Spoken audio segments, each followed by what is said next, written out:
So, this morning we will begin our new series. Last week, pinag-aralan natin, we just started yung ating year. So, second Sunday na ng January, ano? So, bilis ng panahon. No? Yan ang mamalayan. July na, tapos bar months na ulit, tapos mag-New Year na tayo. Ano? So, last year, pinag-usapan natin, anong gagawin natin? We begin this year with God. We start our year with a surrendered life. Sabi mo sa kanila mo, surrender. No? Kailangan simulan po natin ang taon natin this year na babalik tayo sa Lord, papalalim tayo sa Lord, magkakaroon tayo ng mas malalim na relationship sa Panginoon, and kasama nun, isusurrender natin yung buhay natin sa Lord. Anong gawin natin si Lord na may-ari ng life natin? Gawin natin si Lord na may-ari ng iniisip natin, may-ari ng damdamin natin, may-ari ng relationships natin, may-ari ng ating schedule, may-ari ng finances natin. Ano? So, tanong mo sa atin, sino may-ari ng life mo? So, gusto natin, this year, simulan natin na si Lord ang may-ari ng life natin. And then, pangalawa, we continue with a connected life. Sabi mo sa katabi mo, connect. Ano? Kailangan connected tayo sa isa't isa. Kung dati, last year, mga previous years, nabubuhay lang tayo ng mag-isa, solo life lang tayo palagi, gusto natin kanya-kanya lang, walang pakialaman. Pero this year, we have to continue na connected tayo sa isa't isa. Ano? Kailangan lagi meron tayo, mag-build tayo ng relationship sa isa't isa, magpakalalim tayo ng relationship sa isa't isa. We journey together. Ano? We go through this year together. Sama-sama po tayo. We strengthen one another, we encourage one another, we help one another. Okay na ba? And pangatlo, we end this year without turning back. Sabi mo sa tabi mo, no turning back. No turning back. No? Huwag na tayong babalik doon sa dati nating life. Kahit gano'ng kaganda yun, ang pinag-usapan natin last year, gusto ng Lord para sa bawat isa sa atin, better year, better life. Sabihin mo nga, better year, better life. So gusto ng Lord, mas maging maganda yung taon natin kumpara sa mga nakaraang taon. Taon-taon gusto ng Lord, gumaganda, paganda ng paganda. Tingnan mo yung katabi mo, tingnan mo, paganda ba ng paganda? Yes. Na? So gusto ng Lord, yung life natin, yung buhay natin, paganda ng paganda. So para mangyari yun, kailangan huwag kang bumabalik dun sa dati. Kailangan may improvement, kailangan nag-grow tayo, kailangan may binabago tayo. Kailangan yung mga dapat ayusin, paayos natin. Yung mga kailangan itama natin. Kailangan baguhin. Yung kailangan huwag nang gawin. Ano? So sabihin ko ulit sa katabi mo, no turning back. No turning back. So start this year with a surrendered life, continue with a connected life, and end this year, 2026, without turning back. Hindi na tayo babalik sa dati natin buhay. Ano? So sabi ko, this year, this Sunday, mag-start tayo ng bagong series. Mayroon akong gustong series na simulan. Kaya lang, yung topic na yung series natin ngayon, yung kailangan ma-discuss ko yung topic na yun bago masimulan yung gusto kong series. Ano? Tapos nakita ko, parang hindi enough yung isang Sunday ko lang siya i-discuss to introduce yung isa kong series. Ano? So parang nakita ko, kailangan itong topic na to, kailangan maging series siya. No, kaya bago ko simulan yung dapat nasisimulan kong series, magsiseries tayo nito. Ano? Very important kasi itong series na ito. Isa to sa foundation ng bakit natin yung ginagawa natin. Ano? So, topic natin, ang series natin na sisimulan for this Sunday ay pinamagatang The One. Sabihin mo, The One. Ano? And ang subtitle natin, Jesus is our main message. Ano? Sa lahat ng ginagawa natin, sa lahat ng mga activities na meron tayo, ang purpose natin ang si Jesus. Sabi mo sa tanong mo, Jesus. Ano? Marami tayong gagawin, marami tayong pag-uusapan. Minsan pag-uusapan natin yung tungkol sa church, pag-uusapan natin yung discipleship, pag-uusapan natin yung prayer, pag-uusapan natin yung worship, may mga gagawin tayo ng mga iba't ibang mga activities dito sa church. Pero, ang pinaka-main reason, ang pinaka-main message natin sa lahat ng ginagawa natin ay si Jesus. Ano? So, yung series natin, pag-aaralan, bakit si Jesus? Bakit ba si Jesus yung main message? Ano? Ano ibig sabihin ng pagiging message si Jesus? So, So yun yung pag-aaral natin this series natin. So we will take probably 5-6 Sundays tungkol dito. And alam mo, nung inaaral ko to, nung pinag-iisipan ko paano ko i-discuss itong series na to, kung paano ko siya, ano magiging flow ng series. Naisip ko, pag pinag-usapan kasi si Jesus, hindi, alam niyo po, hindi enough yung 5-6 Sundays tungkol kay Jesus. Ano? Kailangan, siguro baka kung kukompletohin natin yung lahat ng mga kailangan pag-aralan tungkol kay Jesus, baka kulang yung 1 taon. Ano? Pero hindi naman, kumbaga, sabi ko nga, he is our main message, pero hindi naman pwedeng, we will, kumbaga, dun sa mga ibang topics, kailangan din natin pag-aralan. Pero I have to introduce yung foundation na sa lahat ng pag-aaralan natin, sa lahat ng mga pinag-aaralan natin, ang main message natin doon, na nakapaloob, si Jesus pa rin. Ano? So, tuloy natin. So, punta tayo dun sa verse natin na pag-aaralan this morning sa Philippians chapter 2. Yan. So, lahat po ng pinag-aaralan natin galing sa Bible. Dito po sa Royal Generation City Church, yung mga pinag-aaralan po natin, kinukuha natin sa Bible, ang pinag-aaralan natin galing sa Bible.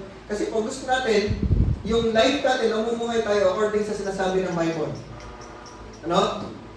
So, dito po sa church natin, meron tayo mga, nag-aaral tayo ng math, nag-aaral tayo ng English, diba sa school, nag-aaral tayo ng science, yung mga anak natin, pinag-aaral natin sa school.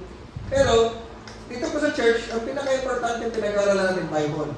Ang pinaka-source ng ating belief system, ang pinaka-foundation ng ating life, ng ating practice, kinakailangan galing sa Bible. Ano? Kung tinuturo ng Bible, yun yung ipapamuhay natin. Yun yung gagawin natin. Pag hindi tinuturo ng Bible, di natin kailangan gawin. Pag hindi kinokontra ng Bible, pwede natin gawin. Ano? Pero ang pinaka-point po nun, yung pinapaniwalaan natin, pag hindi galing sa Bible, huwag mo paniwalaan. Ako pa natin, pag galing ba sa kapitbahay mo, sinisimis lang ng kapitbahay mo. Pwede ko to, pwede hindi. Ano? Pero naniniwala tayo, pag sinabi ng Bible, totoo yun. Kasi yun po yung foundation natin. Ano? So, lahat po ng yung belief natin, yung practice natin, yung life natin, iba-base po natin sa Bible. Pag hindi binawal ng Bible, pwede mo rin gawin. For example, sino po sa inyo may cellphone? Diba? At tayo may cellphone. Nasa Bible ba yung cellphone? Wala. No? Pero, hindi siya binabawal ng Bible. Kaya pwede ka mag-cellphone. Nakuha pa natin? Kasi hindi naman siya binabawal. Pero mayroong mga specific things na binabawal ng Bible na huwag mong gagawin. Huwag ka magsisinungaling. Huwag ka makikiapin. Huwag ka sasama sa Diyos-Diyosan. Pag sinabi ng Bible na huwag, huwag talaga. Ano? Pero pag hindi naman kinukontra ng Bible, pwede natin gawin. Pwede tayo mag-cellphone, pwede tayo mag-gadget, pwede tayo mag ng TV, pwede tayo mag-basketball, pwede tayo mag-sports. Kasi hindi binabawal sa Bible yun. Tapos, pag meron din sinasabi yung Bible na ganito gawin mo, pagpatawad ka, anong gagawin natin? Magpapatawad tayo kasi hindi na sinasabi sa atin ng Bible. Nakuha natin? So, example lang po yun. Pero sinasabi po natin, yung mga pinag-aaralan natin dito sa church, kinukuha po natin sa Bible, yung pinapaniwala natin sa church, kinukuha natin sa Bible. Ano? Sa Philippians chapter 2, verse 3. Sabi po dyan, do nothing out of selfish ambition or vain conceit, rather in humility, value others above yourselves, not looking to your own interests, but each of you to the interest of the others. Ano? So sinasabi dyan, huwag natin tignan masyadong mataas yung sarili natin. Magpakababa tayo. Mamuhay tayo ng, sabi mo sa tabi mo, humble lang. Humble lang. Ano? Yung tamang tingin lang sa sarili natin. Hindi masyadong mataas, hindi masyadong mayabang, sakto lang. Ano? Huwag na tayo masyadong kumbaga magpakumbaba tayo. Huwag nating tignan yung lagi yung sarili nating interest. Bakit nangyayari yung nagagawa? Bakit nangyayari yung flood control na ghost projects? Ano? Bibili ng sasakyan para sa payong. Bakit nangyayari yun? Kasi inuuna yung sarili. Inuuna yung sariling interest. Ano? Pero tinuturo ng Bible, unahin natin yung interest ng iba, bagay sarili natin. Kung ganun lang ginagawa ng mga tao sa gobyerno, diba? Maganda sana ang gobyerno natin. Maganda sana yung mga hospital natin. Nakapunta na po, sino po dito napunta na sa public hospital? Sino po sa inyo nakaranas na nasungitan sa public hospital? Sinungitan ka ng nurse, sinungitan ka ng doktor. Bakit ganun yung... Pero sa private, ba't hindi ganun? Mga Diba? nagbayan. Kasi may nagbayad ka. Sa public, kasi wala kang bayad, libre ka daw. Ano? Pero tayo naman yung nagbabayad ng pampasweldo sa mga nasa gobyerno. Di ba? Hindi lang sa ospital, kahit sa mga public schools, sa mga public offices, nasusungitan tayo. Ano? Bakit ganon? Bakit ganon mag-isip yung mga tao? Kasi nga, inuuna yung sariling interest. Kaya kung tayo, inuuna natin yung interest ng ibang tao. Di ba? Yung mga pumupunta sa mga government offices, pumila yun ng matagal, nag-leave sa trabaho para makapag-asikaso ng gagawin na sa gobyerno, tapos susungitan mo lang. Walang ganun ang experience natin. Ang sabi ng Bible, huwag natin unahin yung interest natin, unahin yung interest ng ibang tao. No?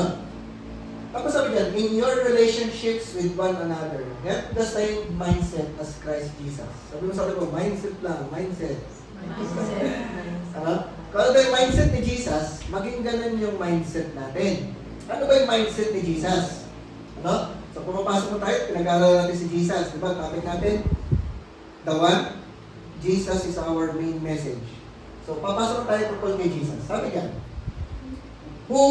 si Jesus, who being in the very nature God, did not consider equality with God something to be used to His own advantage. Explain natin na mamaya. Explain ko na pala. Si Jesus daw ay in the form, in the nature God. Diyos si Jesus. No? Naniniwala tayo doon. Tinuturo ng Bible na si Jesus ay Diyos. Pero, hindi niya ginamit yung kanyang pagka-Diyos. Ibig sabihin po dyan, yung privileges, yung glory ng isang Diyos, hindi niya ginamit. No? Yun ang ibig sabihin niya. So, hindi niya ginamit for His own advantage yung kanyang pagiging Diyos. Anong ginawa niya?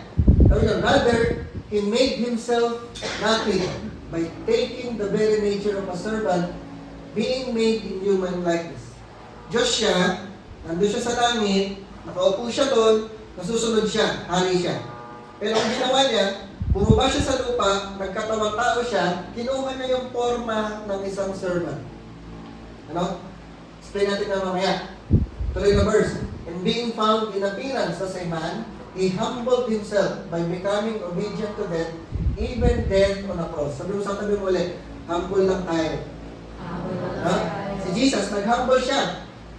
Yung kanunod sa kanyang humility, naging obedient siya sa God the Father hanggang sa kamatayan, sa cross. Tuloy natin. Therefore, God exalted Him to the highest place and gave Him the name that is above every name. That at the name of Jesus, every knee should bow, in heaven and on earth and under the earth, and every tongue acknowledge that Jesus Christ is Lord to the glory of God the Father. So, yan. So, ang title natin this morning ay His Mindset. Sabi sa mo, His Mindset. His mindset. So, anong mindset meron si Jesus? Ipag-aaralan natin.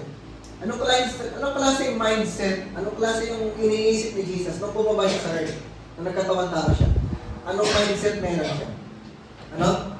Bakit siya in-exalt ng God the Father? Bakit siya binigyan ng pangalan ng pinakamataas sa lahat ng pangalan?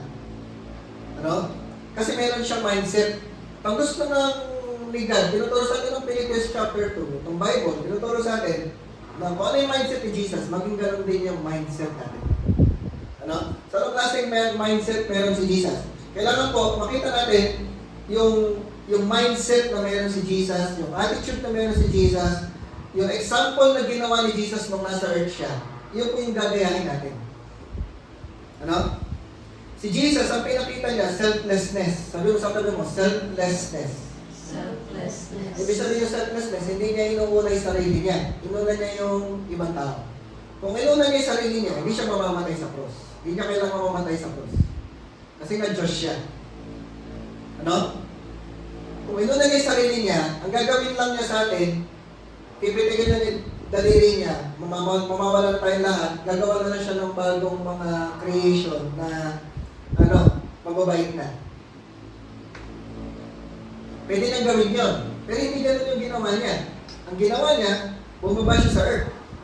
Imbis na tayo yung maparusahan doon sa kasalanan natin, siya yung kumuha ng parusa ng kasalanan, kaya siya namatay sa cross. Ano? So yun yung kanyang dinemonstrate sa atin, yung example na pinakita niya, selflessness and humility. So tinuturo sa atin, gayahin natin yung mindset na meron si Jesus, maging selfless din tayo, maging humble din tayo. Pag daw selfless at humble tayo, magagawa natin maging united sa isa't isa. Magkakaisa tayo, hindi tayo nag-aaway-away. Sabi sa tabi mo, huwag na tayo mag-aaway. Diba? Kung selfless at humble tayo, hindi na tayo mag-aaway-away. Yes, pwede tayo magalit, pero yung galit ng ibang tao, hindi mo napapatulan. Diba? Kaya marami nangyayaring road rage. Kasi pinapatulan tayo galit eh. Ano? Pero kung selfless yung bawat isa, humble tayo, kahit may magalit, huwag mo nang patulan. Magkakaisa tayo, magkakasundo tayo, magagawa din natin mag-serve sa isa't isa.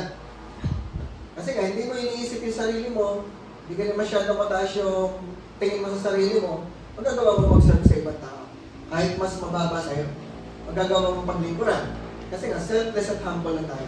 So, tinuturo sa atin ng Bible, kung ano yung mindset na meron si Jesus, gayahin natin yung mindset niya. So, anong mindset meron siya? Una, first point natin, yung mindset na meron siya, servant. Sabihin mo, servant. Servant. Ano? So, yun yung unang mindset ni Jesus nang bumaba siya sa earth. Pagbaba niya sa earth, hindi siya Diyos. I mean, yung mindset niya, hindi muna ako Diyos ngayon. Servant muna ako ngayon. Ano? Sabi na sa verse 7, Philippians 2 verse 7, rather, He made Himself nothing by taking the very nature of a servant, being made in human likeness. So sabi ko kanina, God siya, Diyos siya, hindi niya ginamit yung kanyang pagka-Diyos. Yung privileges na meron ng Diyos, hindi niya ginamit. Yung glory na meron ng Diyos, hindi niya muna ginamit yun. Hindi na sinabi doon sa mga tao, oy, Diyos ako, sambahin niyo ako. Diba? Hindi ka lang na sinabi niya. Oy, Diyos ako, paglingkuran niyo ako. Hindi niya ginawa yun nung nasa earth siya. Kasi nga, ang mindset niya, pagbaba niya sa earth, servant ako. Ako yung magsaserve. Hindi ako yung paglilingkuran. Tapos, yung ginagawa niya, puro humility, selflessness, love. Kaya siya yung ginawa niya, ultimately na ginawa niya pagkamatay sa cross. Kinuha niya yung lahat ng bugbog, lahat ng palo, lahat ng lakay, yung pangalipos ng mga tao. Hindi lahat ng tao naniwala sa kanya. Hindi lahat ng tao naniwala sa sinasabi niya. Hindi lahat ng tao naniwala sa miracles na ginagawa niya. Hanggang ngayon, hindi lahat ng tao naniniwala kay Jesus. Hanggang ngayon, hindi lahat ng tao naniniwala sa Bible. Hanggang ngayon, hindi na lahat ng tao naniniwala sa tinuturo ni Jesus, sa miracles na ginawa ni Jesus. Hindi sila naniniwala. Pero, it doesn't matter. Gagawin pa rin ni Jesus yung pagsaserve. Whether may naniniwala sa kanya o hindi, ginawa pa rin niya mag-serve. Nagturo pa rin siya. Kinuha pa rin niya lahat ng palo, lahat ng suntok. Yung pagkamatay sa cross, ginawa pa rin niya. Kahit na hindi lahat ng tao naniniwala. Ang servant, nung panahon po nila, yung alipin, yung servant, nung panahon nila Jesus, nung panahon ng Romans, ang servant walang status, walang title, walang rights, walang privileges. Yun ang sinasabi dito. Diyos siya, pero yung kinuha niyang forma, yung kinuha niyang posisyon, yung posisyon ng isang tao na walang status, walang rights, walang privileges, walang title. So, nung lumalakad siya sa earth, hindi niya pinagmayayabang na, Diyos ako. Ako si Jesus, ako yung great teacher, ako yung great prophet, maniwala kayo sa akin. Hindi niya sinasabi yun. Kasi nga, nung lumalakad siya sa earth, ang mindset niya, wala akong title, wala akong status, wala akong rights, wala akong privileges. I'm here to serve. So, ganun yung ginawa ni Jesus. Ang prophecy sa Bible, nung panahon po nila, naghihintay yung mga tao na mayroong darating na Savior. Mayroong darating na Messiah.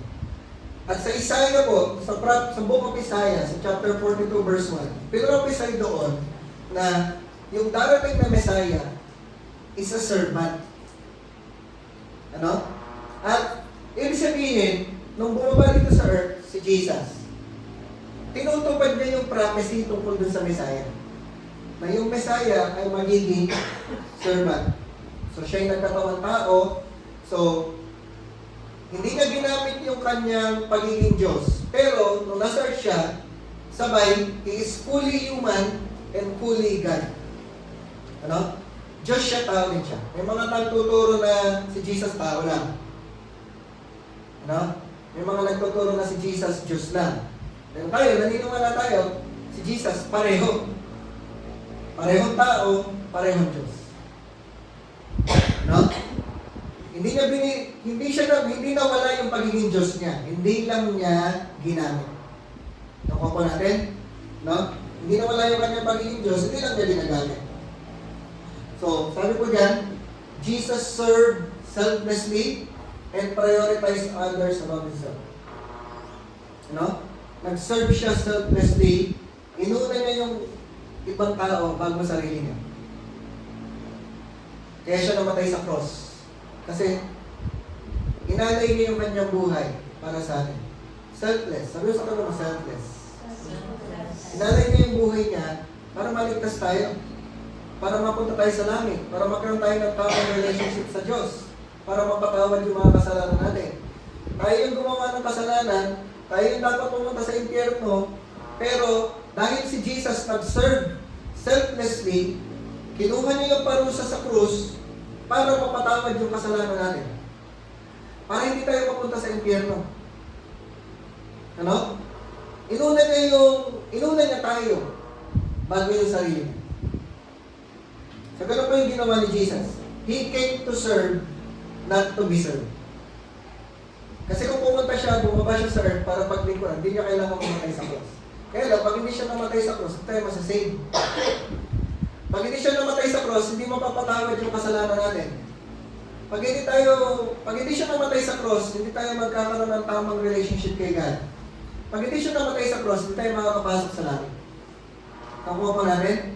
Ganun katindi yung ginawa ni Jesus para sa atin. Ganun katindi yung pagmamahal ni Jesus sa atin. Lagi ko sinasabi, hindi na kailangan patunayan ni God na mahal niya tayo today. Kasi 2,000 years ago, nung namatay si Jesus sa cross, noon pa lang, pinatunayan na niya kung gaano niya tayo mamahal. Kahit gaano katindi yung kasalanan natin, wala naman siguro ditong kung mamamatay tao. Pero kahit gaano katindi yung kasalanan natin, pero naniniwala na lahat tayo may kasalanan. Kahit gaano katindi yung mga kasalanan na gawa natin yung lakas. Lahat yun, napatawad dahil sa kamatayan ni Jesus sa cross. Kinuha niya yung kasalanan natin. Yun yung namatay sa cross. Tapos yung righteousness niya, yung pagiging perfect niya, yung obedience niya sa Lord, inilagay sa atin. Tawag doon divine exchange. Yung kasalanan natin napunta kay Jesus, yung kabutihan ni Jesus napunta sa atin. Kaya pag tinitignan tayo ni God, ang nakikita sa atin ay yung righteousness ni Jesus Christ. Pero kinakailangan para mangyari yon, kailangan mong isurrender yung life mo kay Jesus. No? Ibig sabihin, binibigay mo, Lord, sa'yo na po yung buhay. Pag binigay mo yung life mo kay Jesus, doon ka palang magkakaroon ng divine exchange. Yung kasalanan mo, kukunin ni Jesus, kinuha niya ng 2,000 years ago, tapos yung righteousness niya, ilalagay sa'yo. Kasi binigay mo na yung life mo kay Jesus. So sabi sa tago, bigay mo yung life mo kay Jesus. Yun ibig sabihin ng surrender. No? Susuko natin yung life natin sa Lord. Ibig sabihin nun, hindi na ikaw yung masusunod, hindi na ikaw yung, hindi na ikaw yung may hawak ng buhay mo, si Jesus. Hindi na ikaw yung Panginoon na si Jesus. No? So, una yung mindset, servant. Pangalawang mindset ni Jesus, He is obedient. Sabi sa ano, obedient. Obedient. Ano? Pumunta siya para mag-serve, pumunta siya para mag-obey. Sabi sa verse 8, Philippians chapter 2, verse 8, being found in appearance as a man, he humbled himself by becoming obedient to death, even death on a cross. Nag-obey si Jesus. Ang mindset niya, nandito siya para mag-obey. Hindi mag-obey sa tao, no? Mag-obey sa Diyos. Mag-obey sa God the Father. Kung ano yung kalooban ng Diyos Ama, susundin niya. Ang kalooban ng Diyos Ama, mamamatay siya sa cross. Ang kalooban ng Diyos Ama, siya yung magbabayad ng kasalanan ng mga tao. So pumunta si Jesus sa earth para sumunod doon sa kalooban ng Diyos Ama. So he humbled himself, Diyos siya. Kailangan ang Diyos, siya sinusunod, siya sinasamba. Pero ang ginawa ni Jesus nung bumaba siya sa earth, ang mindset niya, hindi ako nandito para ako yung sundin, nandito ako para ako yung sumunod sa Diyos Ama. Para siya mag-obey. Tapos ganun katindi yung kanyang obedience. Yung obedience niya hanggang death. Ano? Minsan tayo, papabangunin lang, hirap papabangunin. Diba? Mga anak natin, ano? Papabangunin lang, hirap papabangunin. Pero si Jesus, yung pagsunod niya sa magulang niya, no, sa God the Father, yung pagsunod niya sa Diyos Ama, hanggang kamatayan, sumunod siya. No? Eh bukod pa yung paglilinisin ka ng sahig, pag-uurongin ka, pagliligpitin ka ng kama mo, no? Minsan ang hirap sumunod, ano? Tatang duman sa gano'n, ano? Ako, naging gano'n din ako sa magulang ko, ano? Pag tamad na tamad ka, pag kami nagkinutusan ka tapos, lalo pagka Sabado. Sabado yung pahinga mo, kasi araw-araw, gigising ka maaga, papasok ka sa school, gusto mo Sabado, late ka gigising. Kaya lang, pag gigisingin ka pa rin ng maaga para maglinis ng bahay. Kasi hindi ka naglilinis ng bahay ng Monday to Friday. Ganun po kami. Hindi kami nakakapaglinis ng bahay ng Monday to Friday. So, Sabado kami maglilinis. Imbis na pahinga yun, may gagawin ka. No, tamad na tamad ka, hirap na hirap kang gagawin. Pero, susunod ka pa rin kasi utos ng magulang. Kahit na ayaw mo. Pero si Jesus, matindi si Jesus. He became obedient to death hanggang mamatay sa cross. Sumunod siya sa Lord. Sumunod siya sa God the Father. So pumunta siya hindi para sa kapangyarihan. Bumaba siya sa earth, hindi para sa power, hindi para sa status, hindi para sa honor. Ano? Nung bumaba siya sa earth, hindi na sinabi, oy, Diyos ako ha, hari ako ha, lahat kayo susunod kayo sa akin. Hindi ganon. Kasi hindi naman yung reason kaya siya pumunta sa earth. Hindi sa para sa power, hindi para sa status, hindi para sa honor. Ang delight niya, sumunod. Ang joy niya, sumunod. Ang desire niya, sumunod. Ang nagpapasaya sa kanya, yung magawa, yung pinapagawa ni God. Ang nagpapasaya sa kanya, yung masunod niya yung will ng God the Father. Ano? Dahil sumunod siya, sabi doon, he became obedient even death on the cross. Nung panahon po nila, yung cross, ginagamit po yung cross para punishment sa mga kriminal. Ano? Nung panahon nila. So pag pinako ka sa cross, kaya ka napako sa cross kasi kriminal ka, may ginawa kang masama. Nung panahon po noon, pag sinabing cross, sumisimbolo yung cross sa krimen, sumisimbolo yung cross sa kasalanan, sumisimbolo yung cross sa rebellion. So, pag pinag-usapan yung cross, alam ng mga tao ng panahon nila, simbolo yun ng krimen, ng sin, ng rebellion, ng punishment, execution. Pag nakita mo yung cross, ibig sabihin ng cross, humiliation, kahihiyan. Pag nakita mo yung cross, ibig sabihin ng defeat, rejection. Pag nakita mo yung cross, ibig sabihin ng shame, death. Yun ang simbolo ng cross nila. Nung panahon nila. Pero nung namatay si Jesus sa cross, dahil ba na yung meaning ng cross? Ngayon, ang meaning sa atin ng cross ngayon, dahil nung namatay si Jesus sa cross, dahil sumunod siya sa God the Father, na iba na yung meaning ng cross. Ngayon, ang simbolo ng cross sa atin ngayon, ibig sabihin ng cross, forgiveness. Ibig sabihin ng cross, glory, victory. Hindi na kahihiyan, victory na. Hindi na defeat, victory na. Hindi na kahihiyan, glory na. Ibig sabihin ng cross, dati rejection, ngayon ang cross, ibig sabihin ng acceptance. Dahil sa cross, tinatanggap tayo ng God the Father. Ngayon ang cross, dati Kahihiyan, ngayon ang cross confidence sa atin. Pwede tayong lumapit sa Diyos dahil sa cross. Ngayon ang cross, ibig sabihin ng cross sa atin, power. Dati yung cross, defeat. Ngayon yung cross, power na sa atin yun. May power yung buhay natin dahil sa ginawa ni Jesus sa cross. Ngayon, ang simbolo ng cross, dati ay shame, ngayon glory. Dati death, ngayon life. Dahil sa cross ni Jesus Christ, nagkaroon tayo ng buhay. Naintindihan po natin, na iba yung meaning ng cross dahil sa ginawa ni Jesus. Kasi ang mindset niya, mag-obey. Ano? So, Jesus obeyed God's will regardless of the cost. Sumunod si Jesus sa pinapagawa ng Diyos Ama, kahit na ano pa yung kapalit nun. Kahit ano pa yung cost nun. Kahit gaano kahirap, kahit gaano kapagod. Diyos siya, pero nung nagkatawang tao siya, nagutom siya. Napagod siya, napuyat siya. Naranasan niya yung nire-reject siya ng mga tao. Hindi siya pinapansin. May mga tao nagagalit sa kanya. Naranasan niya yun, nasuntok siya, nasaktan siya, nagkasakit siya. Naranasan niya lahat yun. Pero hindi niya dapat yung maranasan. Pero naging willing siyang gawin yun. Una, dahil sumunod siya sa Diyos Ama. Pangalawa, dahil mahal niya tayo. Ano? Ganun ko din yung ginawa ni Jesus para sa atin. Kaya po, yung life natin dito, sir, tayo na mga Christian, tayo na nag-aaral ng Bible, yung ginagawa natin, hindi na tungkol sa sarili natin, tungkol na kay Jesus. Ano? So si Jesus, nag-obey siya. Ginawa niya yung pinapagawa ng Diyos Ama.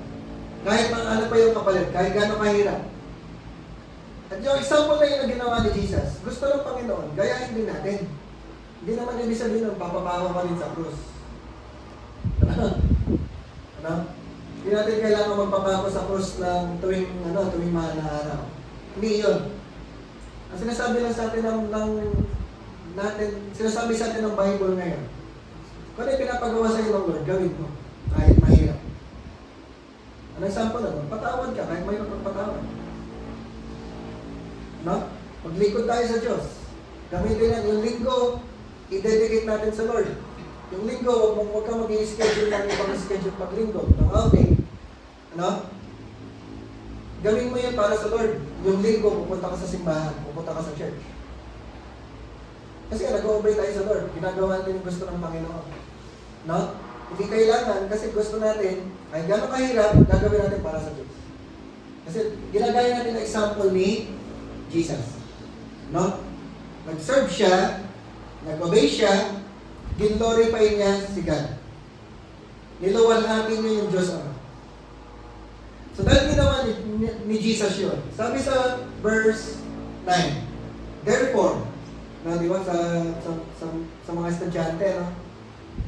Pag nag-aaral ka sa science, may experiment, may conclusion, I therefore conclude. Therefore, ibig sabihin, kasi yung mindset ni Jesus, nag-serve, nag-obey, hanggang sa death on the cross. Therefore, ang conclusion, ito yung nangyari, God exalted Him to the highest place and gave Him the name that is above every name. Ano? Yung ginawa ni Jesus na pagsaserve, yung ginawa ni Jesus na pag-obey, yung ginawa ni Jesus na death on the cross, ang kapalit nun, niluwalhati siya ng Diyos Ama. Binigyan siya ng pinakamataas na lugar, highest place. Ano? Sa atin sa Pilipinas, ano yung highest place? Presidente. Malacanang. Diba? Sa Amerika, White House yun. Ano? Sa ibang lugar, may kanya-kanya mga highest place. Pero, meron pang mas highest place doon. Na yung, kung ano man yung throne na meron sa langit, yung highest place na nandun, kanino binigay? Kay Jesus. Ano? In-exalt si Jesus doon sa highest place. Tapos, He gave Him the name that is above every name. Pangalan ng pinakamataas sa lahat ng pangalan. Minsan, punta ka doon, sabi mo lang yung pangalan ko. Diba, minsan yung mga kalala tayong gano'n, sabi mo lang, ako yung nagpapunta sa iyo doon, sabi mo yung pangalan ko, kilala na ako doon. Tutulungan ka na doon. Ano? Pero, may mga pangalan na gano'n, na mabibigat na pangalan. Ano? Pero, yung pangalan Jesus, mas mataas pa sa lahat ng pangalan. Sabi sa tabi mo, above every name. Above every name. No? In-exalt siya ni God, highest place, highest name. Name above every name. Ano pa? Sabi doon, that at the name of Jesus, sa pangalan ni Jesus, ano? Sa pangalan ni Jesus, every knee, sabi mo sa tabi mo, every knee. Every name. No, pati tuhod mo, kasama yung tuhod mo. No? Every knee should bow in heaven and on earth and under the earth. Sabi mo sa tabi mo, bawat tuhod. Ano? Lahat ng tuhod, luluhod. Lahat ng tuhod. Sa pangalan ni Jesus, lahat ng tuhod, luluhod. Tuhod daw saan? In heaven. Lahat ng tuhod sa langit. Tuhod ng mga anghel sa langit. On earth. Lahat ng nasa lupa. Sino ba yung mga nasa lupa? Lahat ng tao. Ano? Pati siguro mga hayop kasama dyan. Lahat ng may tuhod. Ano? In heaven, on earth, and ano ba yung sabi? Under the earth. Ano yung sinisipo na ng under the earth? Sa impyerno. Lahat ng tuhod sa langit, sa earth, sa impyerno, luluhod. Ganon patindi yung binigay na pangalan kay Jesus. Sa pangalan ni Jesus, lahat ng tuhod, luluhod. No? Tapos, ano pa yung sabi doon? Lahat ng tuhod. Ito, lahat ng labi, lahat ng dila. Every tongue acknowledge that Jesus Christ is Lord to the glory of God the Father. Nakuha po natin, sabi, pagdating daw ng huling panahon, pagdating ng end times, pagdating ng end of the world, kahit yung mga taong hindi naniniwala kay God ngayon, kahit yung mga taong hindi naniniwala kay Jesus, kahit yung mga taong namatay na hindi naniniwala kay Jesus, nasa impyerno na, lahat ng tao, heaven, earth, under the earth, lahat yun, lahat ng tao, luluhod kay Jesus. Pwede hindi ka naniniwala kay Jesus ngayon, pero pagdating ng dulo, pagdating ng end times, makikilala natin kung sino talaga si Jesus. Ano? Pati yung mga hindi naniniwala sa Diyos, hindi naniniwala sa Bible, hindi naniniwala kay Jesus, luluhod din. Naintindihan mo natin? Yung pinapakita picture. Tapos, hindi lang luluhod, lahat ng labi, lahat ng dila magsasabi, Jesus is Lord. Sabi mo nga, Jesus is Lord. Jesus is Lord. No? Kahit yung mga hindi naniniwala sa Diyos, kahit yung mga tumanggi sa Diyos, hindi naniniwala kay Jesus, ayaw sa Bible, ayaw kay Jesus, pati sila, pagdating ng panahon na yun, magsasabi, Jesus is Lord. Nakuha po natin? Kasi tayo na nakakapag-aaral ng Bible, tayo na nakakarinig ng preaching ngayon, huwag mo lang hintayin yung nandun pa na sa dulo, para mo palang sasabihin na Jesus is Lord. Ngayon, pwede mo lang sabihin, Jesus is Lord. No? Huwag mo lang hintayin yung pagdating ng panahon na yun, tsaka ka palang luluhod kay Jesus. Ngayon pa lang, pwede ka nang lumuhod kay Jesus. Ngayon pa lang, pwede mo lang sabihin ng bibig mo, Jesus is Lord. Ibig sabihin nun, ngayon pa lang, maniwala ka na kay God. Ngayon pa lang, maniwala ka na kay Jesus. Ngayon pa lang, maniwala na tayo sa sinasabi ng Bible. Ano? Kasi doon din pala pupunta. Luluhod ka rin pala. Sasabihin mo rin pala. So ngayon pa lang, huwag mo lang hintayin yung pagdating ng panahon na yun. Ngayon pa lang, isuko mo na yung life mo kay Jesus, maniwala ka sa Bible, maniwala ka kay God, maniwala ka kay Jesus, sabihin mo, Jesus is Lord. Sama po natin? Kasi gano'n ang mangyayari. Lahat ng tao, kahit yung mga hindi naniniwala kay God, kahit mga Muslim, mga Buddhist, mga Hinduist, mga atheist, pag hindi naniniwala sa Diyos, hindi naniniwala kay Jesus, hindi naniniwala sa Bible, ano? Pero darating yung panahon, pagdating na ng end of the world, lahat ng tao, makikita nila, totoo pala si Jesus. Sasabihin nila, totoo pala si Jesus. Ano pala yung Bible? Totoo pala sinasabi ng mga pastor. Ano? Sabihin nila, si Jesus is Lord. Doon nila marinilas. Tapos, huli na lahat. Hindi ka na pwede magsisi. Hindi ka na pwede magbago. Kasi yung panahon ng pagsisisi, panahon ng pagbabago, ngayon yun. Habang nasa earth tayo. Habang hindi po bumabalik si Jesus, panahon natin para magsisi tayo. Nakuha po natin? Ano? So, binigyan, in-exalt si Jesus ng delegation na sa pinakamataas na place, binigyan siya ng pangalan ng pinakamataas na pangalan. Kaya, yun ang reason kung bakit ang main message natin, si Jesus. Marami tayong pwedeng pag-usapan. Pero sa kabila nung dapat ng mga pinag-uusapan natin, kailangan lagi tayong bumabalik kay Jesus. Jesus is our main message. Kasi nga, ang pinakamataas na pangalan, si Jesus. Ang pinilagay mo sa pinakamataas na lugar, si Jesus. Lahat ng tuhod, luluhod. Lahat ng labi, magsasabi, Jesus is Lord. Ano? So, kung pumunta ka sa church, kung meron ka pupuntahan sa church, pumunta ka doon sa church na ang tinuturo si Jesus. Pumunta ka doon sa church na ang pinag-uusapan si Jesus. Nakuha po natin? Ano? Kasi ang dapat talagang pinag-uusapan ng mga tao, si Jesus. Ang dapat na sikat, si Jesus. Ang dapat na kilala, si Jesus. Ang dapat na sinasamba, si Jesus. Ang loyalty natin kay Jesus. Ano? Hindi po sa pangalan ng pastor. Hindi sa pangalan ng church. Ang loyalty natin kay Jesus lang. Sabi sa kanila mo, kay Jesus lang. Jesus lang. Ano? Yung marami tayong pwedeng pag-usapan, pero ibabalik natin palagi kay Jesus. Kaya natin pinag-uusapan ng prayer dahil kay Jesus. Kaya natin pinag-uusapan yung finances dahil kay Jesus. Kaya natin pinag-uusapan yung worship dahil kay Jesus. Kaya natin pinag-uusapan ng discipleship dahil kay Jesus. Lahat lagi tayong babalik kay Jesus. Kasi ang main message natin, si Jesus. Ano? Ako, mawawala ako. Dati nga tayo, tatanda ako, mamamatay din ako, magkakasakit din ako. Sabi sa akin, mamamatay ka rin. Ano? Totoo naman. Na tayo mamamatay. Hindi importante na maalala yung pangalan ko. Diyan po kayo? Hindi importante yung pangalan ko maalala. Hindi importante yung pangalan ng church ang maalala. Ang importante ang maalala, pangalan ni Jesus. Ano? Hindi importante na maalala ko ano yung ginawa ko, ano yung tinuro ko. Ang importante na maalala natin, ano ginawa ni God? Ano ginawa ni Jesus? Ano tinuturo ni Jesus? Yun po yung ibig sabihin natin, that Jesus is our main message. Ano? Kung mapapansin niyo po, pag doon sa mga pag every Sunday, sa mga nakasama na po natin nung nagsimula tayo, ano? Kami po nagsimula lang tayo dito sa church nung last year, May 4. Ano? Yun lang yung unang-unang Sunday service ng ating ng church, Royal Generation City Church. So this year, magse-celebrate tayo ng ating first year anniversary. Ano? So kung nagsimula tayo, mga kasama po namin na nagsimula, paano kami na nagsimula? Maalala niyo, lagi po doon sa mga pinag-aaralan natin, laging nababanggit si Jesus. Hindi pwedeng hindi mabanggit si Jesus. Kailangan, ako po, goal ko, lahat ng pag magtuturo ko, every Sunday, kailangan mabanggit si Jesus. Kailangan pag-usapan si Jesus kasi Jesus is our main message.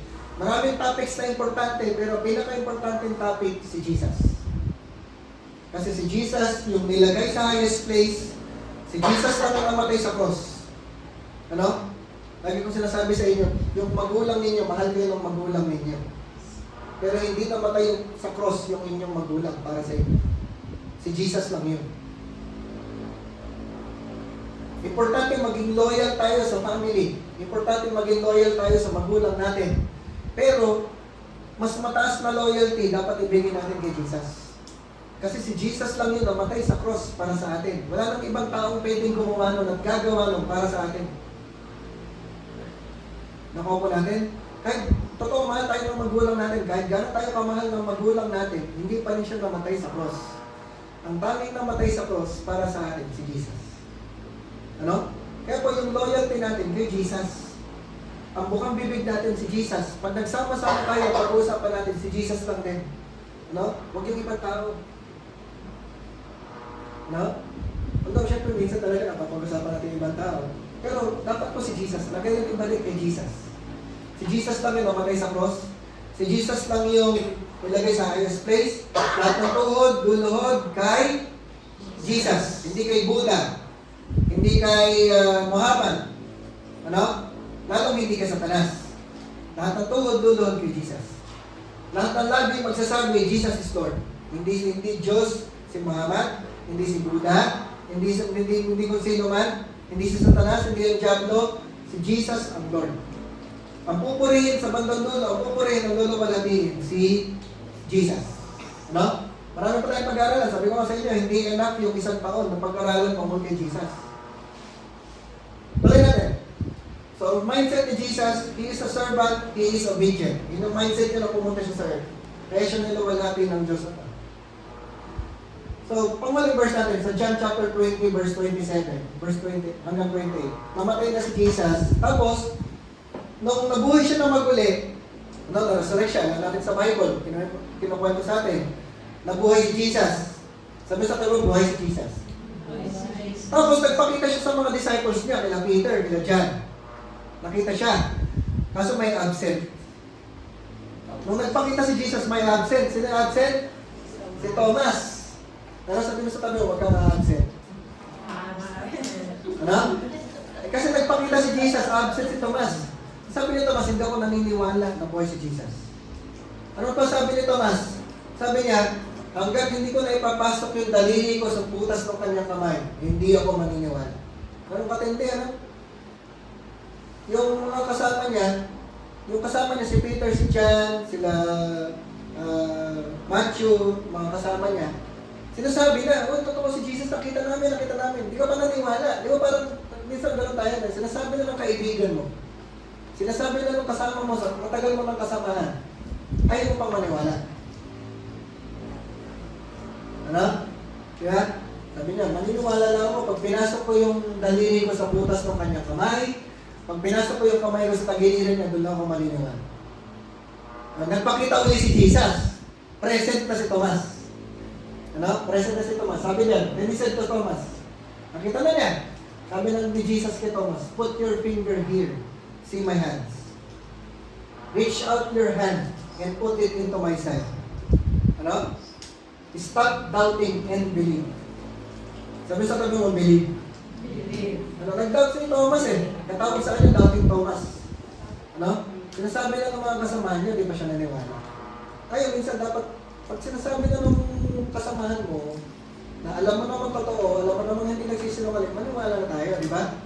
Hindi mo na kailangan ng miracle, hindi mo na kailangan ng magpakita si God mismo sa'yo, tsaka ka lang maniniwala. Kasi may mga taong nagmamahal sa atin, may mga taong totoo, na pwede ka nang maniwala na sa sinasabi ng tao. Nakuha mo natin? So, nakita na sila ni Jesus. Sabi ni Thomas, lagay mo yung daliri mo, lagay mo yung kamay mo sa tagiliran mo. Okay, maniwala ka na. Ano sabi ni Jesus? Ay, ano sabi ni Thomas? Thomas said to him, my Lord and my God. Ano? Dineclare niya si Jesus na my Lord and my God. Magawin niyo po sa bahay, basahin niyo yung Bible, buksan niyo sa John chapter 20. No? Makikita niyo po, hindi siya sinaway ni Jesus. Nung sinabi niya na my Lord and my God, hindi siya sinaway ni Jesus. Bakit siya hindi sinaway ni Jesus? Kasi, yung sinabi ni Thomas, na si Jesus ay Lord, si Jesus ay God, totoo. Yung pa yung sabihin nun. Kasi, kung hindi totoong Diyos si Jesus, sasaway niya si Thomas. Huwag mo sabihin Diyos ako. Huwag mo sabihin Lord ako. Kasi hindi ako Diyos. Hindi siya sinaway nito, hindi sinaway ni Jesus si Thomas. Hindi itinama ni Jesus si Thomas. Kasi, yung sinabi ni Jesus, ay sinabi ni Thomas, ay totoo at tama. Na si Jesus ay Lord, si Jesus ay Diyos. No? Pero hindi lang yun. Yung sinabi ni Thomas, personalized. Nakuha niyo pa yan? Personalized. Kasi pwede ka naman talagang maniwala na si Jesus ay Lord, si Jesus ay Diyos. Pero yung sinasabi ni Thomas, hindi lang siya Lord, hindi lang sa Diyos, Lord ko siya. Diyos ko siya. Sabi niya, my Lord and my God. Ano? So bakit ko po ito sinasabi sa atin? Si Jesus, ang mindset niya, nag-serve siya, nag-obey siya. Doon sa kanyang pag-serve, doon sa kanyang pag-obey, doon sa kanyang death sa cross, He was exalted. Dati ang Diyos, nagkatawang tao siya, bumaba siya sa lupa. Nag-serve siya sa lupa, nag-obey siya sa lupa. In-exalt siya ng Diyos Ama sa langit, ilagay siya sa highest place, binigay siya ng pangalan ng pinakamataas sa lahat ng pangalan, lahat ng tuhod luluhod kay Jesus, lahat ng lagi magsasabi, Jesus is Lord. Ano? So ang response natin po, naintindihan natin, nalaman natin yung mga bagay na yung tungkol kay Jesus. Tayo, kailangan po, yung life natin, nagwo-worship din tayo kay Jesus, dinedeclare din ng bibig natin na si Jesus yung ating Lord, si Jesus yung ating Diyos. Ano? So this morning, yan po yung gusto sa atin sabihin ng Panginoon. Ano? Na talagang sabihin mo sa sarili mo, i-declare mo sa buong mundo na ang Panginoon mo, ang Diyos mo, si Jesus. Ano? Pag dineclare mo at pinahayag mo na si Jesus ang Lord mo, si Jesus ang Diyos mo, at sinuko mo yung buhay mo kay Jesus, ibig sabihin nun, tinatanggap mo si Jesus bilang Lord mo, bilang Savior mo, dadalhin ka na sa langit. Papatawarin niya yung kasalanan mo, ilalagay ni Jesus yung righteousness niya sa iyo, magiging anak ka ng Diyos. Pag anak ka ng Diyos, pwede kang pumunta sa bahay ng Diyos, sa langit. Ano? Pero kinakailangan po, ipahayag natin, i-declare natin kagaya ni Thomas, Jesus is my Lord, Jesus is my God. Sige po, tayo po tayo lahat. Kaya tayo manalangin. Ano? So kung ikaw, maraming, ako po, matagal ko nang pinahayag yun. Bata pa lang ko, pinahayag ko, si Jesus yung aking Lord, si Jesus ang aking Diyos. Ano? Kung di mo pa yung ginagawa, pwede mo yung gawin ngayon. Ngayon mismong Sunday na to, pwede mo ipahayag sa sarili mo, sa lugar na ito, ipapahayag mo si Jesus, Jesus, ikaw yung aking Panginoon, ikaw yung aking Diyos. Na pwedeng, wag mo ilagay sa isip lang, ano? Pwede mo ibulong, pero basta yung ilabas mo sa iyong bibig na naririnig mo, kasi nasabi mo talaga, Jesus, you are my Lord, you are my God. Ano? Tayo manalangin, sige. Lord, dinedeclare po namin sa umagang ito, patuloy namin dinedeclare, hanggang sa aming kamatayan, dinedeclare namin, ikaw po ang aming Panginoon, ikaw ang aming Lord, ikaw ang aming Diyos. Naniniwala kami na ikaw ay Diyos, na nagkatawang tao, bumaba sa lupa, ikaw ay pinanganak ng birhen, at nabuhay dito sa lupa, ikaw ay namatay sa cross, kinuha niyo po yung lahat ng palo, lahat ng latay, lahat ng sugat, lahat ng pambubugbog. Namatay po kayo sa cross, kaya ay namatay, at matapos sa ikatong araw, kayo po ay nabuhay ng maguli. At naniniwala kami na sa iyong pagkabuhay, sa iyong pagkapanganak, sa iyong kamatayan sa krus, at sa pagkabuhay ng maguli, lahat po ng aming mga kasalanan ay napatawad. Kami po ay nilinis mo na. At dahil po sa inyong ginawa sa krus, sinusuko po namin ang aming buhay sa inyo. Naniniwala kami na kami ay anak mo na, kami ay pinatawad mo na, at makakapasok kami sa inyong kaharian, makakapasok kami sa langit. Salamat po sa inyong ginawa sa cross. Salamat po sa inyong pag-ibig sa bawat isa sa amin. Salamat po sa inyong sakripisyo. Salamat po sa inyong pagsunod. Salamat po sa inyong pagsaserve sa amin. Dahil po dito, Panginoon, patuloy ka namin pupurihin, patuloy ka namin luluwalhatiin. Ikaw po yung aming magiging bukang bibig. Ikaw yung aming magiging main message, Lord God. Na sa aming buhay, yung aming pamumuhay dito sa earth, lagi namin ipapahayag ikaw, Jesus. Ikakwento namin sa ibang tao yung ginawa mo, Jesus. Ipapahayag namin sa ibang tao yung ginawa mo, Jesus. I-invite namin yung mga ibang tao, Lord God, sa lugar na ito para marinig din nila yung tungkol sa inyo. At patuloy ka namin pupurihin, patuloy ka namin luluwalhatiin, patuloy kami luluhod sa inyong harapan, sasamba sa inyo, patuloy ipapahayag namin bibig. Ikaw ay Panginoon, ikaw ay Diyos. Salamat po, Lord. Even Lord, we declare blessing sa bawat isa sa nanarito sa lugar na to. We declare, Lord God, your blessing upon their families. We declare healing, Lord God, sa mga kapamilya na may sakit. We declare, Lord God, your favor upon them. Lahat ng kanilang kailangan, ipoprovide mo, Panginoon. And even, Lord, we declare, pupunin niyo po ang bawat isa ng inyong pag-ibig, ng inyong joy, ng inyong kapayapaan. Salamat po, Lord. Pinupuri ka namin, nilalawalhati ka namin. Ito po ay pinipray namin, dinideclare namin sa pangalan ni Jesus, lahat magsabi ng Amen. Amen. Sige, palakpakan namin si Lord.